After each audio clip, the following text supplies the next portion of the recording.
Last week, while referring to Jay Shah, I made the mistake of calling him the president of the IOC when he is actually the president of the ICC, the International Cricket Committee. I could give you an excuse, several excuses as to how that happened, but it still won't excuse the fact that it happened. I apologize and I promise to be more diligent as we move forward. Now let's see if we can get through this episode without messing anyone's name and title.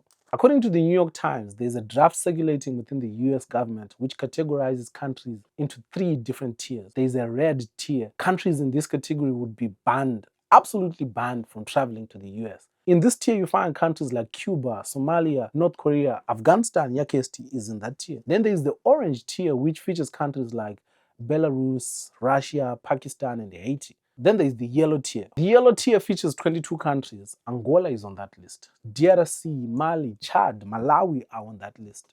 Zimbabwe is... guys. What did we do? At this point, Zimbabwe is being treated like one of those kids in school who always feature on the list of noisemakers. Even on the day that they went to school, you find them. Because what did we do? On the 12th of March, the government gave a press conference that featured the Minister of Local Government, the Minister of Health, the Minister of Information, and Jacob Mafume, the current mayor of Harare. I say current because working for the city of Harare is like being on the cast of Game of Thrones. One episode, you're the main actor, and the next episode is yeah. In that press conference, these 4 gentlemen gave vendors countrywide 48 hours to vacate all CBDs. I would never condone violence, but actually, no buts. Because this is how people end up on those to my lists of people that are inciting violence. I do hope a quick and amicable resolution comes out of this because vendors need to work. But also at the same time, the government needs to find a way to rein in the chaos and lawlessness that has become rampant in our CBDs. It was never going to be an easy task. Something fishy is going on at the People's Own Savings Bank. For weeks now, there has been very loud whispers of what could be going on. There are those that say it's a sale. There are those that are saying it's a hostile takeover. No one seems to know for certain what's actually going on. But we know that something is definitely going on because the government came out and said, no, guys, apana, there's nothing going on. Apana everything. This is one of those developing stories that I know for a fact we're going to come back to. And just like ZBC used to claim back in the day, when it happens, we will be there. This picture featuring white people relaxing inside a portal went viral last week, to which the Ministry of Transport responded by saying, Porto Iroro is here. Atombo is here, Porto Iroro. It's a Western-sponsored portal that has been sent to tarnish the image of all local portals. The Bulawayo Victoria Falls Road is easily the most important road in Zimbabwe. If it's second probably to the road that leads to the State House. But it's a very important road, which leads to one of, if not our most important and consistent cash cow as a country. I need people to treat it as such.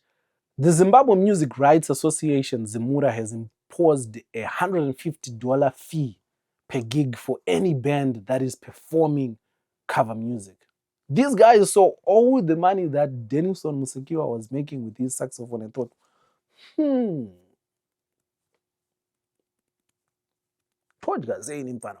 you know your policy is a silly one when the people you purport to protect are at the forefront calling it silly. How exactly are you going to implement this policy? Are the police going bar to bar saying, but more importantly, what I really want to know is, where will all this money go? A few days ago, an audio recording leaked. In this audio recording, a voice that sounds a lot like Chris Mchangwa's voice allegedly says a lot of unsavory things about a lot of important people, but mainly the vice president. Allegedly. I will not repeat any of the things that were said because this show cannot afford lawyers. But I will say this. As the succession battle heats up, there's going to be a lot of shaking and jiving.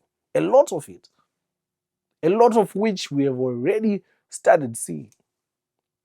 What's important to remember is that Despite what the participants will say, none of it will be for you and me. Never forget that. These are people that are just trying to maintain their positions on the feeding trough. This week, our focus is on our beloved next door neighbor.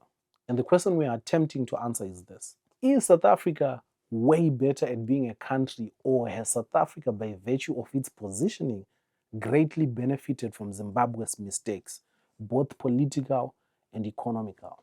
If indeed that is the case, then which mistakes in the region and beyond can Zimbabwe learn from? Baddies and gentlemen, war vets and unfocused youth, welcome to another episode of Properganda. Kandoro.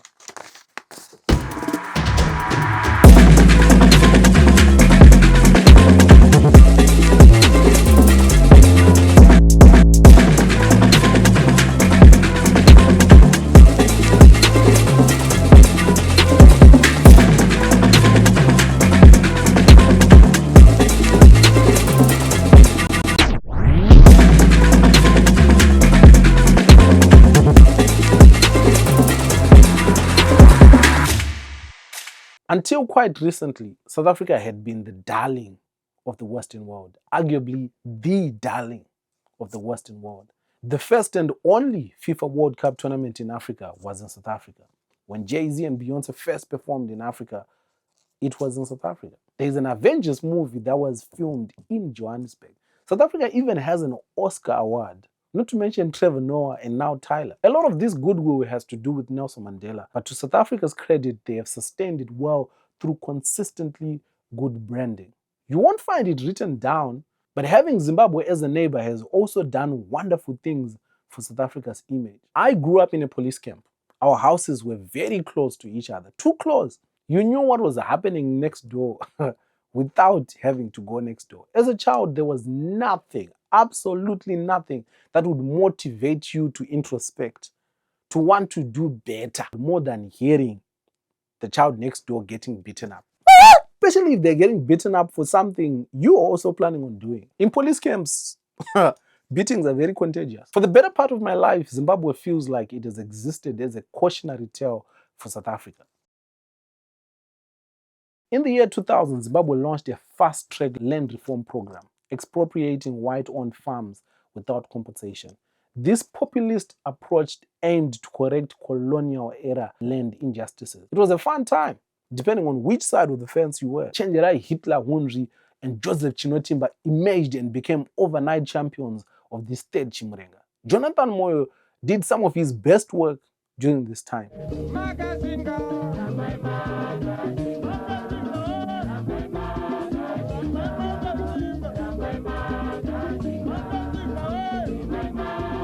But still, none of it was enough to mask the political motivations that led to the chaotic execution of the land reform program. The results were disastrous and they were there for everyone to see. Agricultural productivity collapsed almost instantly, turning a once food exporting nation into an importer and sparking food insecurity for millions. One of the most fatal mistakes that Zimbabwe committed during the land reform program was expropriating 94 farms which were under the Bilateral Investment Promotion and Protection Agreement, which immediately led to investor flight due to property right concerns. The land reform program was the beginning of Zimbabwe's international isolation. South Africa, dealing with its own apartheid-era inequalities, observed Zimbabwe's mistakes and said, So when land reform debates intensified in South Africa, including proposal for expropriation without compensation, avoiding a Zimbabwe-style outcome was top of most policymakers' minds, which so far has resulted in pragmatism over populism. South Africa learned what a reckless redistribution program could do to the economy. Democracy Works Foundation chairperson William Gumede summarized it best when he wrote, Zimbabwe's failed populist land reforms taught that land redistribution must expand agricultural output and support competent black farmers, not just serve political elites. So far, South Africa has largely pursued land claims and redistribution with much more caution, which naturally has led to criticism that it's a very slow process. But in this case, slower is definitely safer. South Africa's leaders, even the extremely confrontational Julius Malema, frequently emphasize seeking solution within the current constitutional and legal framework. This approach has helped South Africa avert the investor panic and agricultural collapse that Zimbabwe suffered. One of the least spoken advantages to South Africa is how, as Zimbabwe's farming sector fell apart, South African agriculture filled regional supply gaps.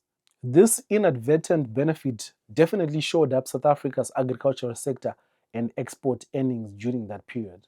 But things might get tricky for South Africa. Already we are seeing the disinformation campaign which is being led and championed by Wicknell. By Elon Musk. As soon as Donald Trump got back into the Oval Office, one of the first things he did was to immediately accuse South Africa of not treating certain classes of people fairly, and he cut off financial aid. To which South Africa responded to by saying, "We didn't need it anyway, nah." A few days ago, the US State Department expelled the South African ambassador to the US. Secretary of State Mark Rubio announced this in a tweet where he accused Ibrahim Rasool of being a race-baiting politician who hates America and hates Donald Trump. There's no telling how battered and bruised South Africa will be when all is said and done, but all available indicators show that it will probably be much better than what Zimbabwe went through. Because despite the propaganda, the situation on the ground in South Africa reflects a much more considered approach to the land issue than that which was implemented in Zimbabwe. Following disputed elections and widespread violence in 2008, ZANU-PF and the MDC were pressed by regional mediators led by South Africa into a power-sharing accord. The government of national unity was designed primarily to stabilize the economy and cool down tempers in the country. And while it did bring temporary relief, it was fraught with mistrust and ultimately fell short of fundamental reforms. Watching Zimbabwe, South African leaders learned to appreciate and, where need be, strengthen their institutions, particularly their independent judiciary, a free press, and a vibrant opposition that Zimbabwe very clearly lacked. South Africa also experienced an influx of economic refugees and skilled professionals from Zimbabwe. And while these posed social challenges which led to xenophobic tensions in South Africa, it also meant brain gain for South Africa's economy. Zimbabwe's engineers, doctors, teachers, and entrepreneurs migrated and contributed to South Africa's labor force. Currently, South Africa has a government of national unity in place, necessitated by the results of the 2024 elections. On paper, a coalition between the ANC and the DA was never going to work. The jury is still out, but the coalition has definitely lasted longer than most people had waged. In a few months, South Africa's GNU will be a year old. It hasn't been without its drama, but you can tell that the people managing it learnt a thing or two from Zimbabwe's own GNU. In the last 10 years, South Africa's energy crisis has allegedly gotten worse. I say allegedly because as a Zimbabwean, I feel like I know a real energy crisis. I feel like I do. But so bad are things in South Africa that in 2023 they appointed a Minister of Electricity and Energy. It wasn't enough for them to call him Minister of Energy. They wanted to let people know that something was being done about this electricity. Again, this is something that you know to do when you have watched your neighbor handle their own energy crisis. Zimbabwe's energy crisis is close to turning 30, with 4 kids and probably 2 more Msango. Several tenders have been awarded, but very little has been achieved. Our best period as a country came under Fortune Chassis, but as soon as they saw the people smiling, they were like, aka. Our energy problems and the subsequent corruption have only served as a stress test scenario for the region. South Africa gleaned the importance of timely energy reforms and gained short-term economic opportunities by supplying power and capturing investment which had been deflected from Zimbabwe. Which is not to say they've figured it out, but their systems are much better than what we have in Zimbabwe. Eskom still maintains a load-shedding schedule and gives citizens regular updates as and when things change. ZESA, on the other hand, actually, you know what, let's move on. South Africa's experience relative to Zimbabwe illustrates a powerful reality. Nations can learn vicariously. Zimbabwe's socio-political mistakes inadvertently provided South Africa with a roadmap of pitfalls to avoid and opportunities to capitalize on. Zimbabwe is not the first and certainly won't be the last country to face issues of governance, of economic instability, of conflict and underdevelopment. Countries like Kenya, Rwanda, Nigeria, to mention but a few, have gone through the same exact problems and seemingly have come out to the other side. So what lessons, if any, could be useful for Zimbabwe? In 2007, Kenya's presidential election led to widespread ethnic violence, killing over 1,100 people and displacing hundreds of thousands. To end the crisis, Kenya established a power-sharing government in early 2008 between rivals Mwai Kibaki and Raila Odinga, which they dubbed the Grand Coalition. Kenya's GNU, much like Zimbabwe's GNU, prevented further descent into civil war by quickly lowering political temperatures. However, Kenya leveraged this uneasy truce to undertake significant reforms, whereas Zimbabwe's GNU largely stagnated on reforms. One of the main achievements of the GNU was the 2010 Kenyan Constitution, which introduced devolved county governments. It also introduced checks on presidential power, an independent electoral commission, and a Supreme Court to arbitrate future election disputes. These measures directly tackled issues that fueled the 2007 crisis. When disputes arose in the 2013 and the 2017 elections, Kenya's new institutions helped manage conflicts more peacefully. Zimbabwe also got a new constitution in 2013, but a lot of the reforms that the constitution calls for are still being treated like suggestions. While Kenya still struggles with corruption and political tensions, it has made very significant strides in economic diversification that Zimbabwe could emulate. Kenya has been nicknamed the Silicon Savannah because of its positioning as an East African hub for technology and finance. It has also invested heavily in infrastructure, notably the standard gauge railway, and there is also improvements in power generation to support growth. Zimbabwe, with its educated population, can learn from the boom in Kenya's tech sector by creating a conducive environment for startups and digital services. This means ensuring reliable internet, protecting intellectual property, and engaging the youth when it comes to things like ICT.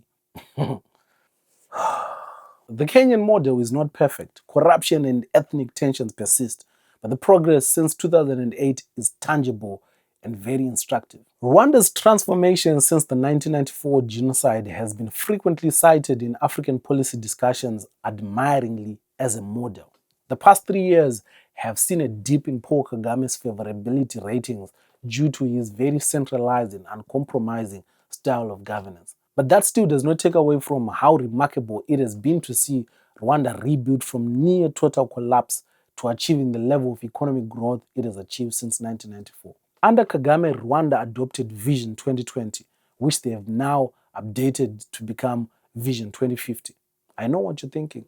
I was thinking the same thing too. But Kagame's Vision 2020 was focused on turning Rwanda into a middle-income country, and through disciplined execution of economic plans, Rwanda has averaged around 7 to 8% GDP growth annually from the year 2000. Rwanda has also invested heavily in infrastructure, technology, and human capital. Today, Kigali is known for its very clean and organized urban planning. From Rwanda, Zimbabwe can learn the value of not only articulating a national vision, but seeing it through with concrete actions and reforms. Rwanda's success in tourism, despite its history, shows that a country's narrative can be changed. Zimbabwe, with Victoria Falls, its rich wildlife and heritage, could similarly reinvent itself as a safe, attractive destination if governance stabilized and marketing improved. Post-1994, Rwanda undertook a reconciliation process which included community-based courts to address crimes which had been committed during the genocide. A national identity narrative to suppress ethnic divisions was activated. Now there is no more Hutsi or Tutsi classifications on ID cards.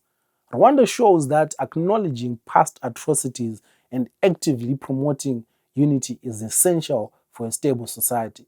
Zimbabwe could establish a credible Truth and Reconciliation Commission to finally address Gukurahundi and the violence of the 2008 election period, something that survivors and communities have long been waiting for. A new school curriculum that emphasizes common identity would also go a long way. But while Rwanda's development achievements are undeniable, critics also point out the tight political space.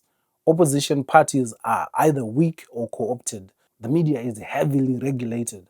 Paul Kagame himself has effectively been in power for over 2 decades. A constitutional amendment allowed him to extend his term beyond the normal term limits. Again, I know what you're thinking. I know what you're thinking. The main difference between Zimbabwe and Rwanda's situation is that Kagame's authoritarianism came with efficient service delivery and rising prosperity. And this has bought him public consent to some degree.